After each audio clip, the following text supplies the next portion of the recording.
सभी दर्शक का राम राम प्रणाम। हम मंजू वर्मा, जिला अम्बेडकर नगर टांडा से। सभी दर्शक का राम राम, जय सिया राम। हम नीलम धुरिया, टांडा जिला अम्बेडकर नगर से। तो भैया आज आप लोगन ताई जबरदस्त सोहर गीत लेके आ है।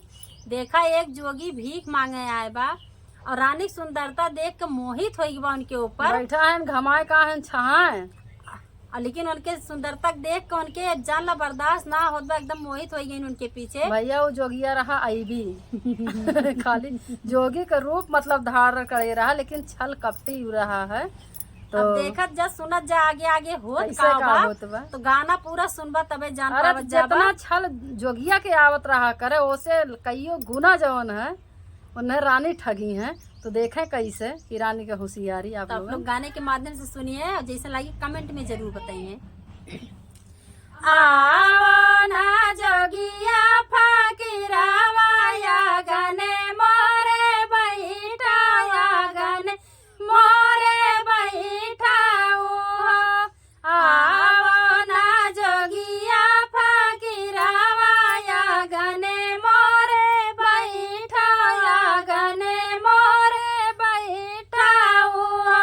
जोगिया या गने में बेली के पेड़ावा बैठा जोड़ा छहियाओ।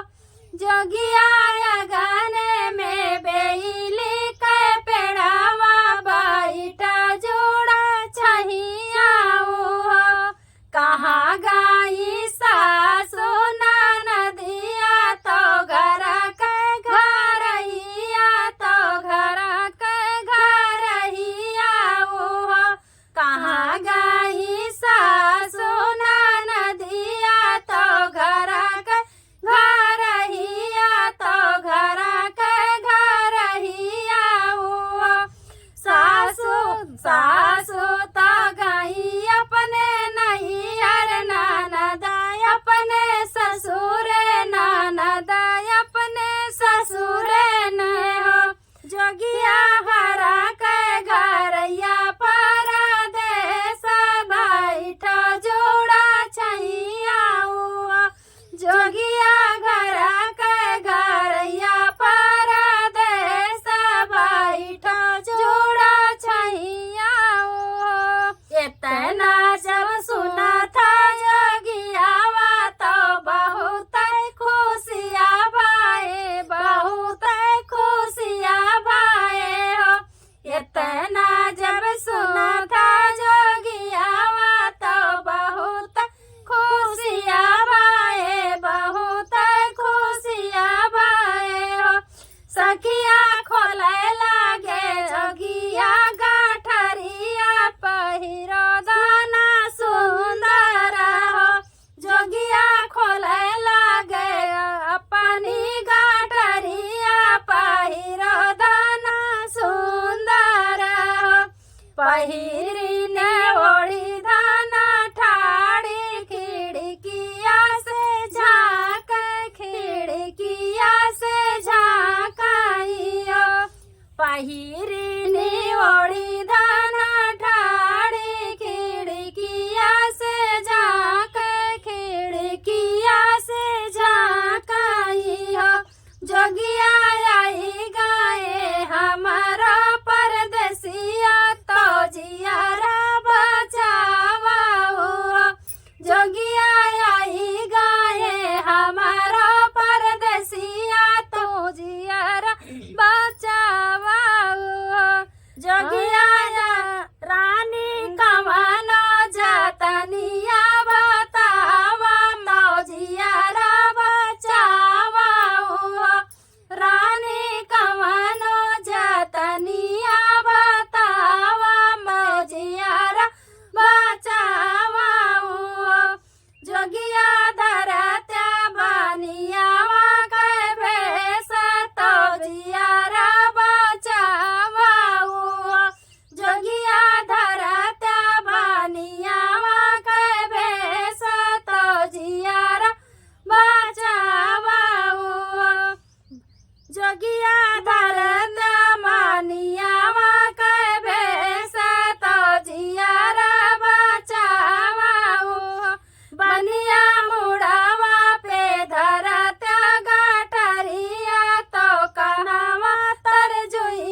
जोगिया बनिया ही बनिया गोहरौता तो जियारा बचावाऊ कुछ दूरी जाई जब जोगिया पलटी पीछे चितावे पलटी पीछे चितवाई कुछ दूरा जाई जब जोगियावा पलटी पीछे चितवाई पलटी पीछे चितवाई सखिया पछावा पलट जोगिया देख के हुआ नहीं आवाई जोगिया पिछावा पलटी जब चितवा के हुआ नहीं आवाई सखिया सुंदर मुख करनियावा तो बतिया में छलले सो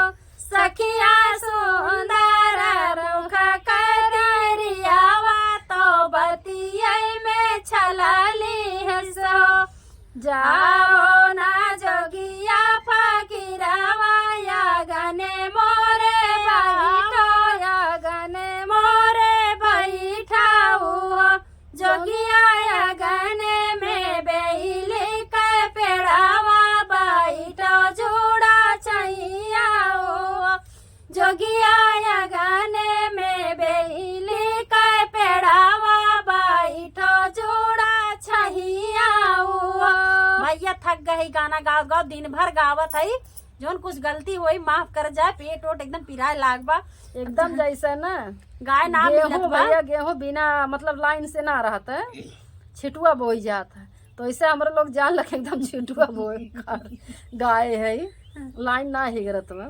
धन्यवाद।